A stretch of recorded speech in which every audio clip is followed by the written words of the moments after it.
source from which all things come. Security blanket for the stars. Understand what black is. It's not a color, it's the basis of all colors. It is not a complexion, it is a reflection of all complexions called human. And out of this blackness, passion flows like a river.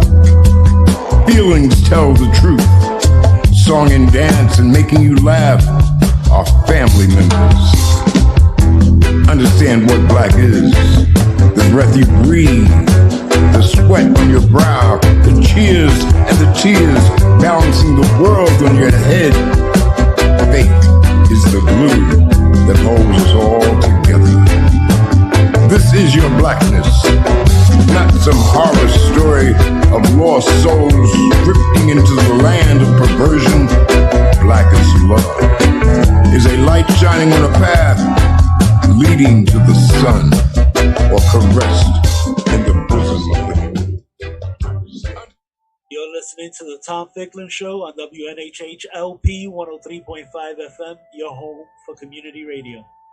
Good morning, everybody. And again, that was good morning, Barbara Fair. Hi, how you doing? Good morning, Johnny Eric Williams. How you doing?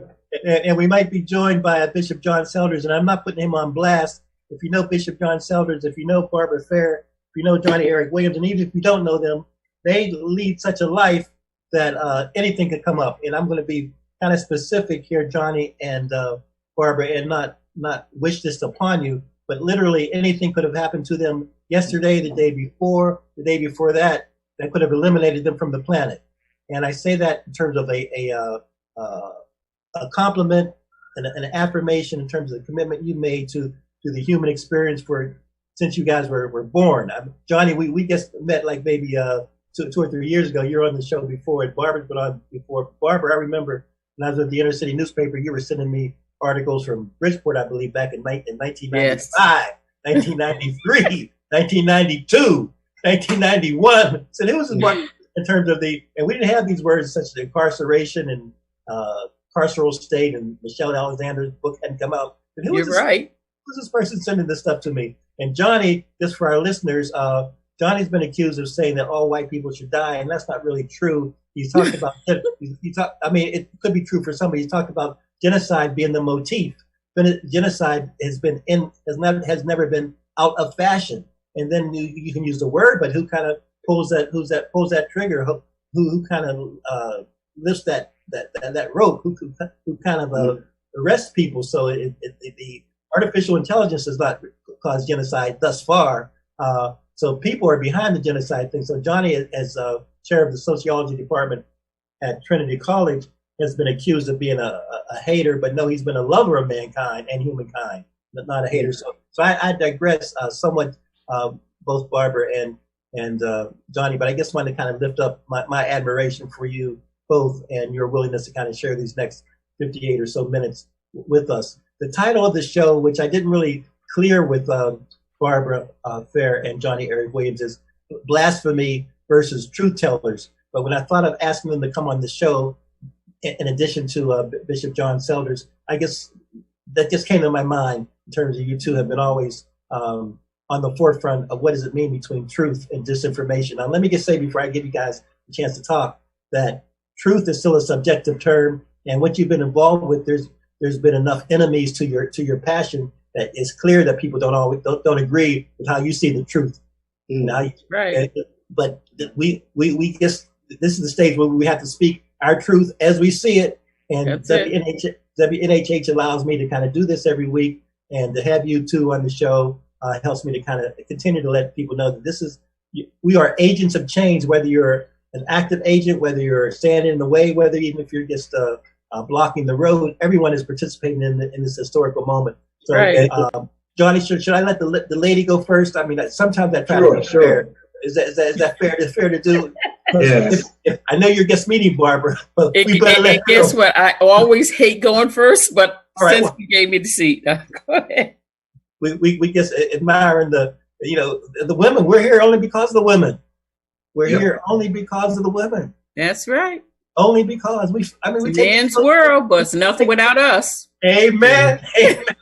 We take this for granted so much, we forget this. So, Barbara, again, thank you, and again, Barbara Fair is here. Barbara, I'm tempted for you to share a little bit about the people that might just have never heard of you before, but even just 5 words that you've been on the trail for social justice for decades, and you spoke, you've gone to conferences, you're educated, you've been on symposiums, you've been through many states in the world, where in Connecticut, in the United States, that you participate in panels. So, but I want to hear just 3 sentences from you about who is Barbara Fair. I'm a mother, a grandmother, an educator. An educator, and you've been educating and nurturing and loving for decades. So, share with us a little bit about if this term blasphemy versus truth-telling resonates with you, and/or some of the activities you've been involved with for the last 5 days. And let me say that I could have posed the same question for the last, anytime during the last 20 years about what have you done in the last 5 days. Yeah. Well, truth-telling, I can tell you, resonates with me is because I feel like many times I've told the truth, no one was listening, or people rejected it. The truth made them uncomfortable, but I felt I had to tell it anyway. And I continue to feel that way. Even if I have to stand alone in my truth, I have to tell it, because I feel like that's part of my purpose in life. The last 5 days has been really, really exhausting, eye-opening in the fact that to see that it's 2020, and to see how hard our representatives, especially Robin Porter, I mean, bless her and Gary for how they continue to stand. To see that in 2020, we have to fight so hard just to get justice. Justice that we shouldn't even have to be fighting for, because we should have had all those rights in the Constitution. But when you're referencing the Police Accountability Act. Yes. Oh, yes. Sorry. Yeah, the Police Accountability Act. And the police came out in bus loads. I was at their rally last week, and they came out in bus loads, and it was obvious, with so much hostility in the air. And it was obvious that they have this culture of it's us against them. And it was all this back the blue, fists in the air and all of that. I didn't get intimidated by it, but I know it intimidates a lot of people. Because as a matter of fact, just to let them know that they weren't intimidating me, I started saying, yeah, back the blue, fists in the air, back the blue.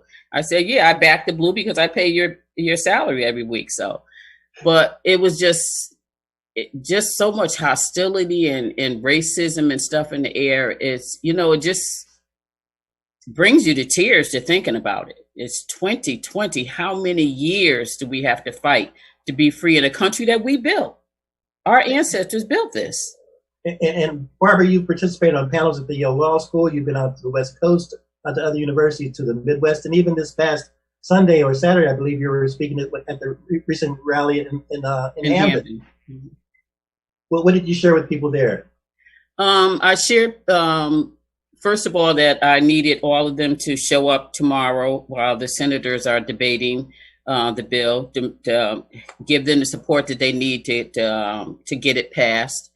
And so that was most important. But I also talked about things like, when people talk about policing, to recognize the reality that police maintain white supremacy. And I know a lot of white people don't want to hear that. A lot of policemen don't want to hear that, especially Black and brown police officers. But your job is to maintain white supremacy. So when people say I'm doing my job, when they're, breaking the neck of, what's his name? Freddie Gray, breaking his spine and choking to death Eric Garner and shooting Tamir Rice and all of these things, they're doing their job because their job is to maintain white supremacy, and that's to protect and serve white people and their property. And so when people talk about the Constitution, they're violating our rights, they have to recognize in the Constitution we were property. So, it was never about protecting and serving our lives. And so what another thing I wanted to make sure that people know, that it's not about being anti-cop. It's about being anti-police brutality, which I've said that many, many years. It's not that I'm anti-cop, because I have a lot of cop friends. I had cop family. But it's about the rogue cops that tarnish the profession and never be held accountable. I started out becoming public enemy number one in New Haven when my kids were little at the time, but police were going around. They had what they call a beat down crew, and they ride down the street, a bunch of them in this van. And, they might see a bunch of black kids. And then the first thing they do is jump out on them, put them all up against the wall, search them and stuff. And, you get tired of seeing that day in and day out. And so I started speaking out. And that was the beginning of decades of terrorism from the police department. And when my children became older, and I have 7 boys, when my kids became older, they became the brunt of all that the police wanted to do to me, because no matter what they did to me, I continued to stand and I continued to speak out. Excellent. So. And Johnny, jump in, and Barbara, we're going to again kind of go back and forth with you guys. And as the chair of the sociology department at Trinity, tenured professor there, but also the media has covered you in a variety of ways where you try to illustrate that you're not sensationalist or just looking for the soundbite, but indeed that this genocide has been continuous, and the structures in place to kind of implement it immediately or down the road or just incrementally. And you've taken a lot of heat from your academic peers, I put it that way, as well as from people in the community that don't understand that you're coming from a love standpoint and not from a hate standpoint. Yeah, I mean, look, I've been doing this, not as long as Barbara, but most of my life. I think I'm younger than Barbara, but but I'm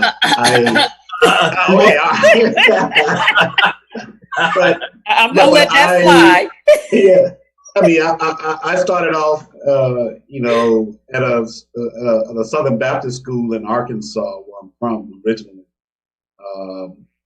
It was a place that hadn't apologized for slavery yet, and they treated black students as that we were second-class citizens.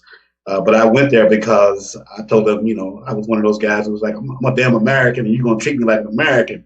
And I didn't mean white American, I mean American citizen, right? Mm-hmm. Even though my mom and father tried to disabuse me of that because they thought I was gonna get hurt.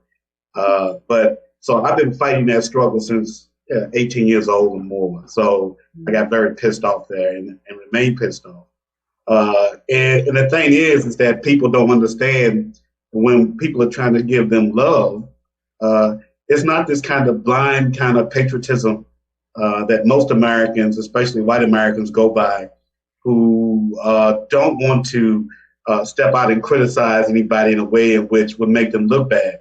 The fact is that this country, which Barbara rightly points out, was established by stealing land from indigenous people, then kidnapping Africans and bringing us here to work it, to develop it.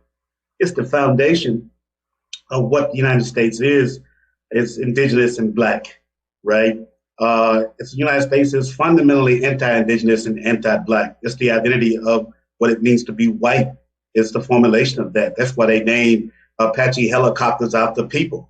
Jeep Cherokee after, like a Cherokee car after goddamn Cherokee, Wow. On and on. So, I mean, it's this kind of thing, right? But fundamentally, the country is anti-black, anti-indigenous, and we're fighting against that. And the police job is, as Barbara rightly points out, and one can read, if they want to, Roxanne Dunbar Ortiz, who talks about the origins of the police in the United States, which came out of this control of indigenous and black bodies, right? And also our minds to beat us down. So what Barbara was describing about in the streets of New Haven also occurred in the streets of Little Rock, where I grew up.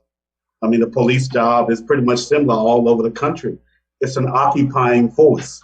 That's what it does, right? And so when you point that truth out to people, when you point out that whiteness, that the United States is fundamentally racist to its core, organized that way. People organize their lives. They organize their lives around that, where they live, who they date, who they marry, what schools they go to, who gets the jobs, who don't, on and on and on. It's fundamentally white supremacists entangled with class, right? Mm-hmm. So it's about poor people. So the essential workers are primarily people who are poor and Black and brown and indigenous, right? And we're the ones who die from the virus because we don't have access to health care, which we've been denied based on the racist premises too, right?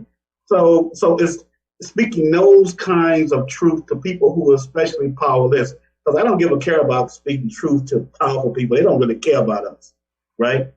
If you speak truth to powerless people, that's when you get the change. That's why people are in the streets all across the United States, because they have embraced their power. And that's an important thing, because, Barbara speaks that truth to powerless people. I speak it, Cornel West, Michael, not Michael Ray Dyson so much anymore, but Eddie Glaude, Dion Brand up in Canada, all these people, that's Saida Hartman, who's at NYU, Cornel West, all those folks are speaking that truth, and people hate them for it, right? It's an objective fact. So this is what it means, basically, in order to be someone who's transformative, who embraces your own power. And the thing is, you can be fearful, okay? Nothing wrong being fearful. The thing is, what you going to do? Are you going to stop, or are you going to keep moving forward despite that fear? That's the beauty of this whole thing. Mm-hmm. I say that all the time. People say, "Well, weren't you afraid?" I said, "Of course I'm afraid. I'm just not going to let that fear just stop me from doing anything. Because as long as we're afraid to make a move, they always win, because that's what they want us to do. To be so stuck in fear that we don't even try to do anything. We don't even recognize the power that we have." Johnny and Eric, let's again, there's not a particular script or sound bites that we're going to follow for the next 48 minutes or so. And you both have had numerous opportunities to participate in symposiums, to read books, to work with young people, to work with old people, to raise a family. What's on your heart and mind at the moment in terms of how we if someone's listening today and they want to, once the show is over at 12 o'clock, what can they do to become an agent for change, to become an agent for hope, to become an agent for love? What's on, if you were the king of the world or the queen of the world, what could you impregnate in their mindset for once the show ends, what they could leave? Should they call somebody? Should they walk out the door? Should they send a card? Should they donate? What kind of mass message would you stimulus message would you send to people at this point in time? Barbara? Well, my first thing is to be educated, because once you're educated, I think it opens your minds up to a lot of things that other people don't see. I think we need to stop normalizing oppression, and I think too many of us do that, and that's why even people that I'm always fighting for our people, but I have heard people say, "Oh, she's just a troublemaker, she don't represent me," and that in the beginning was painful to hear, because I'm saying, well, I'm fighting for you, and why would you say I'm a troublemaker? And that's because so many people, so many of us have normalized our oppression. We just, it's like they don't see anything wrong with it. So we have to work on overcoming the conditioning of our minds, number one. And then, like I said, education is so important. Like, I was looking at trying to understand the different immunities that the police are fighting against. And I mean, they're fighting with everything they got. And that's how I know it's important. And so I didn't know. So I went on the internet and started looking it up and finding out, what it means. And it's almost like it's a get out of or stay away from jail card if you go out and kill somebody or maim or falsely arrest, all of that kind of stuff. That immunity allows them to do that. And so that's why they're so fiercely against having immunity in that bill. That's why that was the primary thing that they're fighting, because they want to be able to keep that privilege to be able to do these things and not be held accountable for it.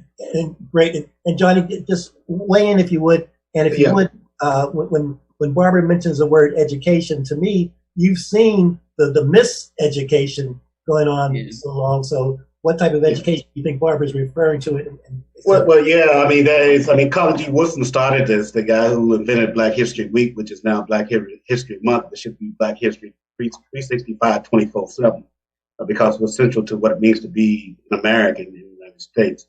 But I think consciousness raising and this is the term I use, right, is very important because, as Barbara points out, is that the system, the educational system, the religious system, your friendship groups, and so forth, are so acclimatized to being in an oppressive situation that they don't see anything wrong with it. Matter of fact, they become complicit in their own oppression. Yeah. Right.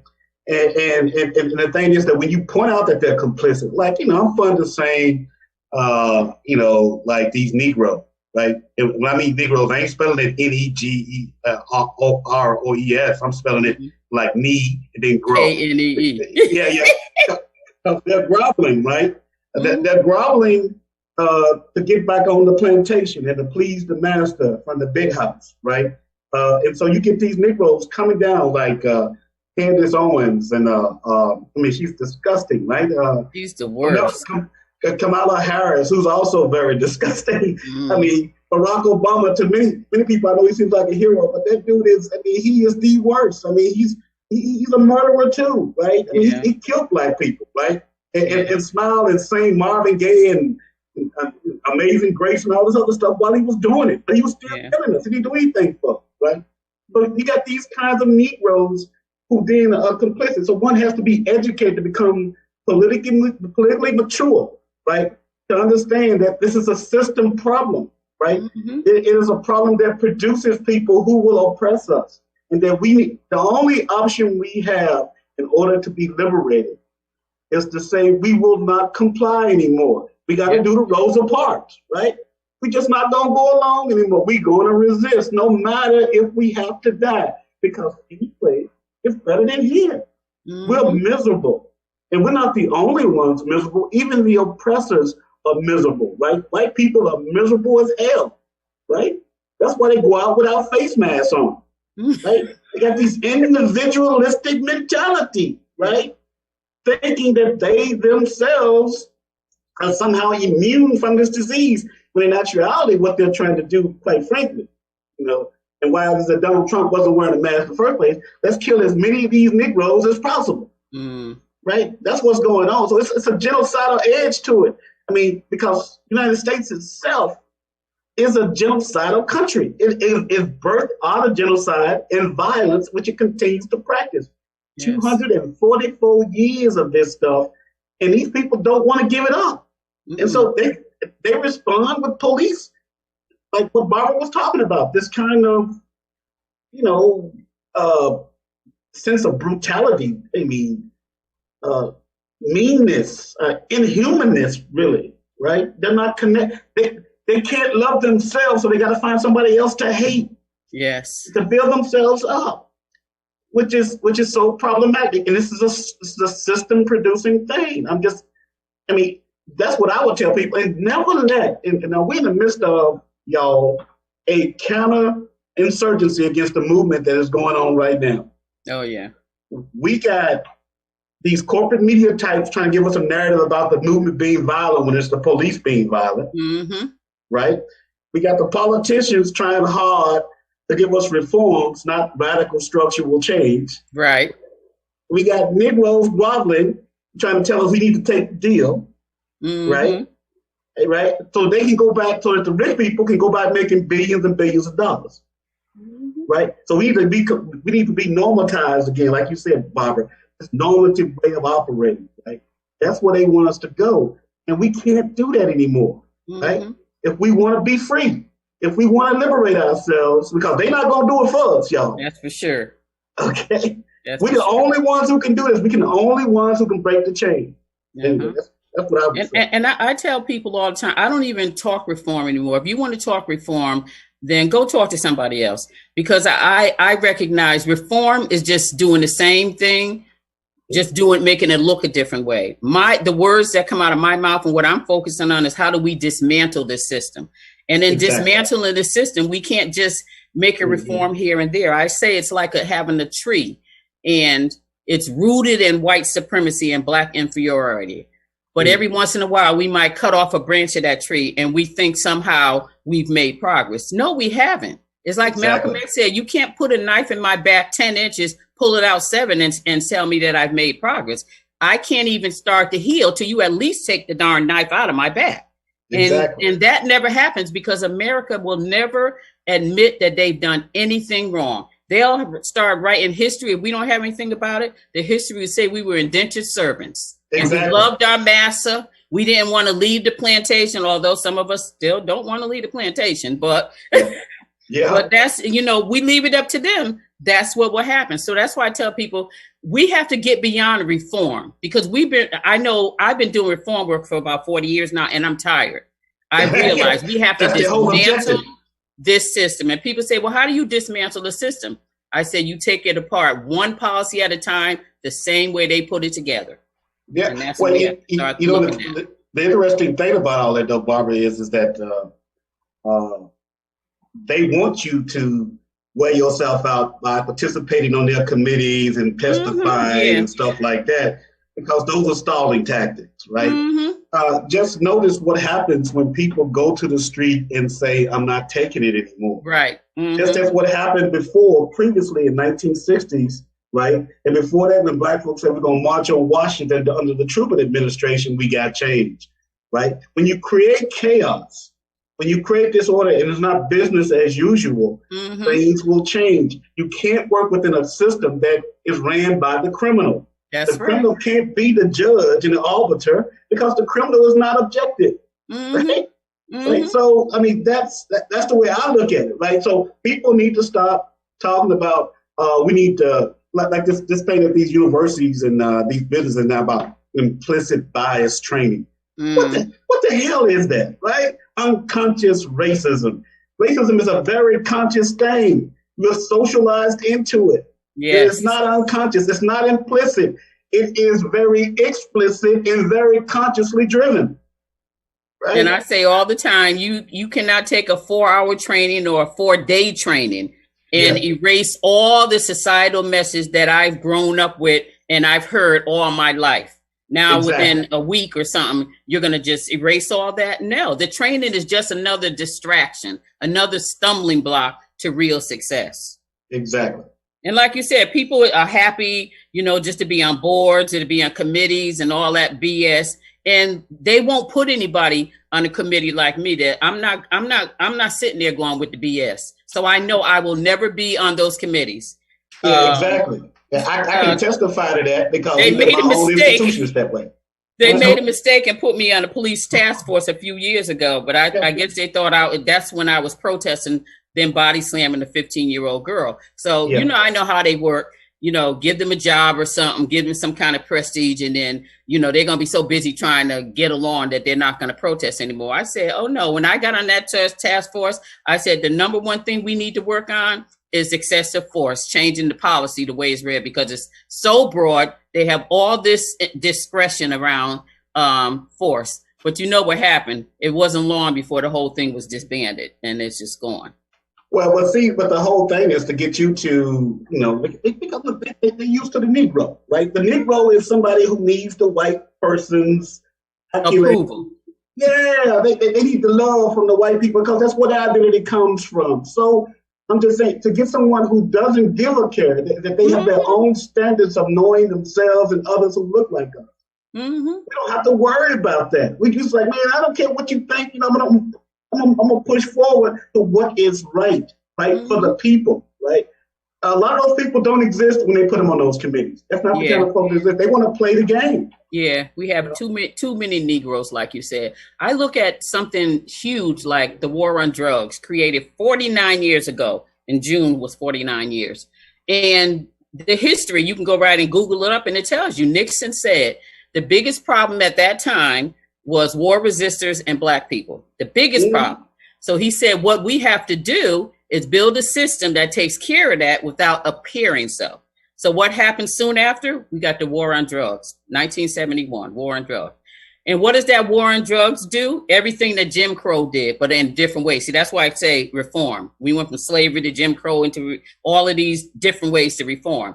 And if you look at the war on drugs, what it is it puts the laws on the books, and then they selectively enforce them. And they selectively enforce them in Black and brown communities. That's why the prisons exploded with Black and brown people, because they put the laws on the books and then they make sure that we're the ones who suffer from them, just like they have in the schools. after Columbine. Okay, now we're going to have to put all the security, police, armed police, all of this stuff in the schools. Those weren't our kids that were doing those things. But who suffered the most from those policies?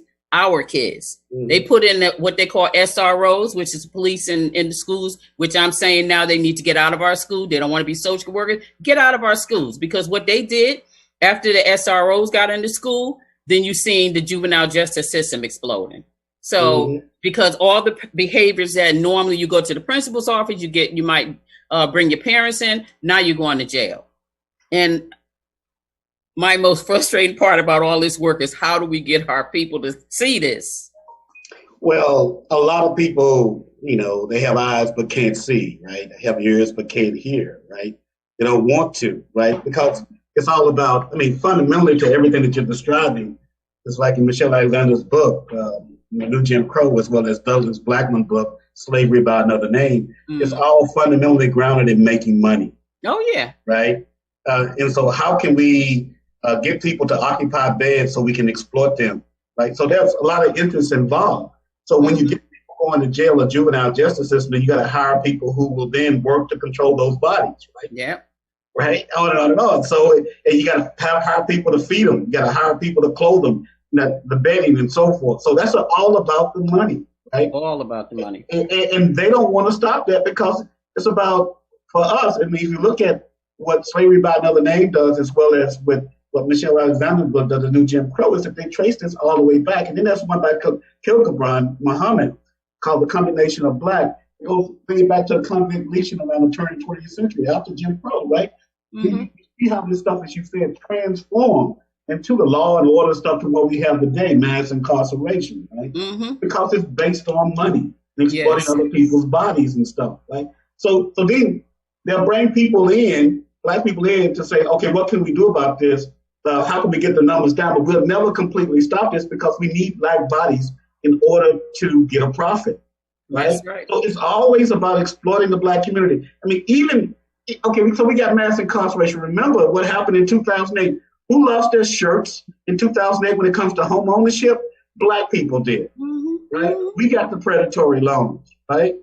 Why do we get the predatory loans? Because we're an easy mark to make money off of, and nobody would care because of the racism of America, right? And we don't question when the white men say they're coming to help us. We don't question it. We think they're here to help us. No, like you talk about the Constitution that says, "Oh well, slavery was abolished." I said, but did you read the other part that said, "Unless you're in prison"? That's how they held on to slavery. And then once they did that, then they created the war on drugs. Now we have a way to keep these prisons full. Exactly. It's always about the money. And I volunteer at the women's prison. Those women are working for 75 cents a day. They're doing all kind of stuff. You ever go on a Connecticut Correctional Enterprise and see all the things that those people are doing for 75 cents a day? All the furniture that the state government, libraries, universities, all benefiting off those people that are in there doing all this work. And if you go on that enterprise, they're doing everything, making dental plates, uniforms, everything. Yes. So there's high unemployment out here, but they're making that money on the inside. Yeah, they're not making it, but the people who are selling us the product on the outside are making that money. Oh, that's what I'm talking about, not the people, because like I said, they're making 75 cents a day. That doesn't even allow them to go to the doctors, because the doctor's $3 or $4. So they got to work a while just to be able to go to the doctors. So then it comes back to then, how the hell do people expect us to work with people who are criminalizing us and treating us in these inhuman ways and exploiting the hell out of us on a continuous basis? They're not for real. We're not the crazy ones. Like we started off this conversation this morning talking about how people think we're crazy because we're trying to tell them what's going on, right? Yeah. But in actuality, the people who are buying into this madness are insane. Yes. We're trying to get them to love themselves, right? To take control of their power, to transform this situation. But they don't want to hear it. This is how they lost their minds, basically. Their minds are gone, because they're all involved with individualism and material accumulation. Yeah. That's all they want. And then when you think about what the prison system does to us, how it is degrading and dehumanizing, all of this stuff that they do to our people. And then many of them are on all kind of psych meds just to endure the situation that they're in. So that's messing their minds up. And then once they, you know, their sentence is up, they're sending them home. They're sending them back to the street. And we'll see them on the street. And I hear people all the time, oh, he look all bugged out or she's bugged out. I guess they are. What they've been through, yes, they're plenty bugged out. And instead of people opening their arms and embracing them and saying, let me help you heal through this, they look down on them. And they cast them aside. Yeah. That's the individualism and not the collective. That's not they're not concerned about the collective. They bought into this individualist stuff, right? And the fact is that those folk are dealing with PTSD, right? That's what they're suffering from. I mean, there's a term that I can't remember the guy who created it, but called racial battle fatigue. We have to constantly deal with that. Not only just racial battle fatigue, but class battle fatigue, because we're poor. Many of these folks are poor, right? Yeah. Trying to make their ends meet, and they can't get a job because they're being punitively punished punitive punishment forever, right? They can't get a job, they can't get housing. So what do they have to do? They have to go into the black market. They have to go underground, get an illicit trade. Then they get caught and they go back to jail again. Yeah. If they don't end up in a mental health institution or on drugs, addiction, or they kill themselves. Exactly. This is what's all happening to us now, and nobody's paying attention to it. Exactly. They just think our answer is more police. And it goes back to what you said, though, Bob. It goes back to Nixon. How can we control these anti-war protesters and these black folk? And this is what's happening right now. Exactly. We have about 12 or 14 more minutes, and I've done the show. This is maybe my 5th year. I'm into my 5th year, and we pretty much have produced a show weekly. And I don't think I've ever, in those 5 years, not said anything for the length of time that I have not said anything this time. And I say that as the highest compliment I can give. Thank you. Appreciate it. Okay, thank you. When you guys come back, I'll give a higher compliment.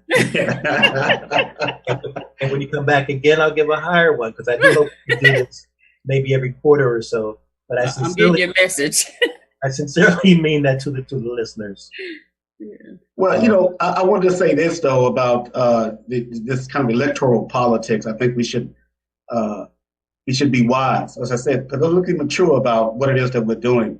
If these politicians do not have the interests of the community, of the people at large, in their heart, they shouldn't be in office at all. I don't want them in this office, period, working for stuff. I mean, Barbara listed off 2 names who are working for the Police Accountability Act.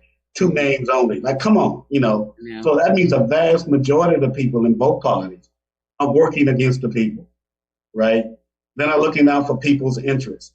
I mean, they don't want people in the state of Connecticut to have a living wage, right? They want us to get minimum wage, just barely surviving. That's crazy. Yeah. They don't want people in this state to have a national, a state health-wide system like Hawaii, where nobody pays. It's coming out of the tax money, right? They don't want us to have public utilities, which we should have, right? Where people will not have to worry about their bills their water being shut off or their electricity being shut off in the middle of winter and summertime and so forth. Right? Those things should be held in common. Right? But to talk about these kind of things, and then education, the way they fund education in this state is a damn joke. Yeah. Right? It's all about reinforcing people with money's power, especially white people. In places like Avon, Simsbury, they get the best equipment, schools and stuff like that, where everybody is underfunded in the cities. Where this is the richest state in the country per capita, and with the poorest cities in the country. And look how segregated this state is. People, exactly. I don't even think about how many all-white towns we still have in Connecticut in 2020. And one of the biggest problems even with this changing this police accountability bill, when they started fighting it, is the governor, who lives in Greenwich, of course. When they were talking about all the people that have been killed around the country, he said, well, we don't have a problem with policing in Connecticut. And I'm saying we've had 71 police shootings. Only one was not exonerated. And even he ended up killing himself because he know he was wrong. He had this kid with his foot on his back. It was in New Milford. I'll never forget. Had his foot on his back and shot him in his back. And that's the only one that they've ever charged with anything out of 71. We've had 3 just in January 2020 and another one about a month ago. How do you not see that we have a police problem? And then you think about Greenwich, they probably don't. And that's why this bill has been so hard for Robin and Gary, because so many of the legislators live in these all white towns where the police are the best thing since ice cream. So they can't understand that this is not the experience we have. In our communities, they're an occupying terrorist force. Exactly. Government sanctioned. So we have to do something with them. The next day, and I know the time is really winding up. The next day, when they talked about the bill, there was legislators who were tearful, talking about, I heard the stories, and I know there were like people like Robin and Gary, and they were telling their stories about what it was like, and they said, I heard the stories, and then I thought about the police, and it was such a struggle. And I'm saying, so you just chose the police over the people who they are harming? That was your conclusion? Because you say police come to work every day to protect and serve. In your communities, that's probably true. But that's not true in our community. So we do need police accountability. Now I'm going to shut up because I know the time go by so fast. No, I like what you said. I mean, I think you're right. I mean, since Ned Lamont lives in Greenwich, I mean, the police for him is friendly. They got to protect his whiteness and his money. Right? So that's where he comes from, right? Yeah. But the fact is that we know the traditional role, as we started this conversation with, is not that. The police is an occupying force to discipline Black and brown and indigenous bodies. That's what they do, right? That's a fact. Nobody can deny that. But they don't want to see it. It's not that they don't know. They don't want to recognize their complicity in killing us. And you know what's worse is the Black and brown ones who are complicit, and they definitely don't want to acknowledge that all you're doing is maintaining white supremacy with your blue uniform that you're so proud of. That's your job, to maintain white supremacy and control us. But the thing you also said too, Barbara, was, and this has traditionally been the case, is that the police has been militarized. And think of this has been going on for decades now. To think of these communities, our communities, as if we are some kind of terrorist city or something like that. People are afraid to come into Hartford or Bridgeport or Waterbury, but they're afraid to go there, right? Because every news coverage says that there's a shooting every day. The same thing goes on in the suburbs, but they just keep it hush hush. That's it. They're even more violent than we are, right? Same thing with the drugs. Exactly. But they make it seem like drugs is a Black problem. It is not. It's not that at all. But we, because they're interested in controlling our bodies, that you go back to what Nixon said, this is a whole system designed to discipline the Black bodies, right? That's what they're doing. Right? And that's their job. And so then you get these Black folk who are complicit, who are collaborators in this, who don't want to see this. Now, I can only tell you what they did in South Africa. I mean, if you remember when apartheid was going down, and when they found a collaborator, with the apartheid regime in South Africa, what they did was to make a public display of them and say this person collaborated and got many, many people killed. They beat them up senselessly, right? Right? And then they put them out on display. I'm not advocating this, but they put a towel around them and pour gasoline on it. Wow. And say, hey, that's it for you, right? Yeah. But this is the seriousness of these Black folk who are being collaborated in this way, right? They get caught up in the culture, because I think there's a lot of good people who do go into policing, but thinking that they're going to change things or and they really want to protect and serve. But the culture of policing, that's what they get caught up in. It co-ops them, and then they become just like the police officers that they hated, that they wanted to go in and change. Yeah, the system. And that's why I tell people, we have to change the system. It's not the individual officers; it's the system. Yeah, the system itself is not. It will not be changed by individual do-gooders. Yeah, it will change those individual do-gooders, right? Yeah. So we need to transform the system, and as you said, we can do it policy by policy. If we have to, we can do it abruptly. Yeah, right? We can do it through revolution if you want. But I mean, these people don't seem to understand that this system is violent. It is killing fellow human beings, and it always has been. Exactly. We want to stop it. And then people call us problematic because we're telling them they need to stop killing us. Right. No, we're the problem. No, they're not the problem. We're the problem. So you get these victims as perpetrators. They're a victim now. We're the perps. When they're the perpetrators. Yeah. Right? So that needs to stop. And people need to recognize that. Yep. Let me jump in if I could. And again, I think you've committed by your commitment during the show. You've implicitly committed to coming back on. So that we've affirmed that. A lot of municipalities and even some states have passed resolutions about racism being a public health crisis. I'm sure you've seen that across the nation, whether that's a fad or a token or an obfuscation. Just wonder if you had any thoughts about these various ordinances and resolutions about racism being a public health crisis. The Automatic Committee here in New Haven has passed a resolution. Many of the resolutions have either established task forces or follow-ups or research studies or some sort of semi-structural. As soon as they start with the task force. But I guess wonder what you thought about the popularity, to use that phrase, of various municipalities across the United States passing these ordinances and resolutions that racism is a public health crisis. Is it something sincere, or is it just a distraction, in your opinion? I see it as a trend, just like you see a lot of people out there marching and chanting now. It's a trend. Because when I heard that they passed the ordinance, my first question was, I mean, do we have some plan besides let's study it? Because that's one thing, we don't need any more studies. We can tell them why they're spending millions of dollars to study us. We can tell them about us, but they invest so much in studies. So to me, it was like, okay, here we go again. Well, yeah, I agree that it's a fad. As I said the last time I was on your show, that the public health, that racism is a public health issue. White racism is definitely that, because it does have tremendous effects on the minds and bodies of Black people. We've known that forever, right? But there is no actionable plan put in place to transform structures to stop this kind of health inequality that occurs to Black people.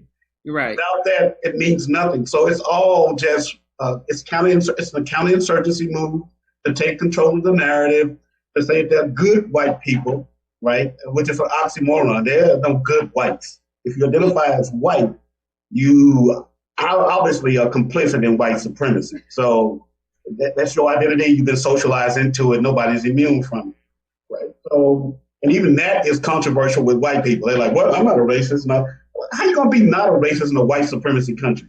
Right. It doesn't make any sense. Socialized since you were a baby. Exactly. Yeah. You're like but yeah, this public health thing. I mean, as I said to you before, this public health doctor of the District of Columbia, I can't remember that brother's name, back in 1988, was the first person I know to say that this was a public white racism is a public health problem. But he had an actionable plan in place. I can't remember the brother's name. Good.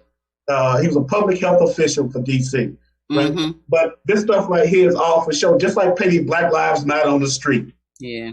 I mean, it's all symbols, right? For, as George Carlin was, it's symbol-minded, right? For simple people to think that something is occurring, but not. I like the Black Lives Matter signs in front of people's houses. You go to West Hartford, Avon, you see Black Lives Matter, but they live in a segregated community, right?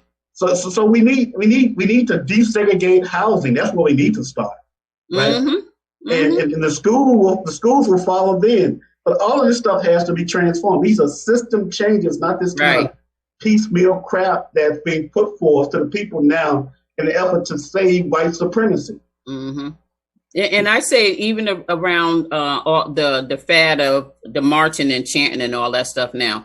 I'm sure there's some people out here who really are going to do something, really going to step up to action beyond the marching. But a lot of times the people are marching and chanting. It's a trendy thing to do to bring the cameras out. But on Tuesday, when the legislators are going to be up there arguing, having a debate about the bill, how many of those people do you think you're going to see up there? I can tell you, a handful.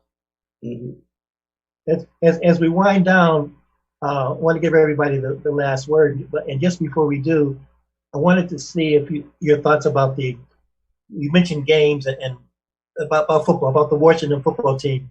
They're abandoning the N-word for Native American peoples. What caused that? Was it because for several decades the Native American community has demanded requested that the Washington football team remove the Redskin name, but now suddenly it's happened. What has caused it to happen for them to stop using the name, in your opinion? It's a trend right now. It's a trend. I mean, you can take all the signs down and knock down all the statues and all that stuff, but racism continues to be here. So what are they? Symbolic gestures? Some people are excited about symbolic gestures. I'm not. Well, this is where we would depart, right? I think that because we use symbols to communicate, and the biggest ones we're using right now is language itself, right, as human beings. But the thing is that it's an important symbol that that Washington took that R word off of their logo, right? Because it then gives people hope. It empowers people to believe they can make these kinds of systemic changes. So it's a step in a way in which we can go into the system to empower people. Right? Native Americans have been doing this stuff for decades. And some black folks, as we know, the Washington folks in football, they love their, R's, right? And they had a hard time giving it. That's how we're complicit in this stuff. But even now, given that they can see how it is with this movement that is taking place with the movement for Black Lives, that these symbols are important to take them down. Lee, Jefferson, all those people, right? They're racist pigs and stuff. So how to do that?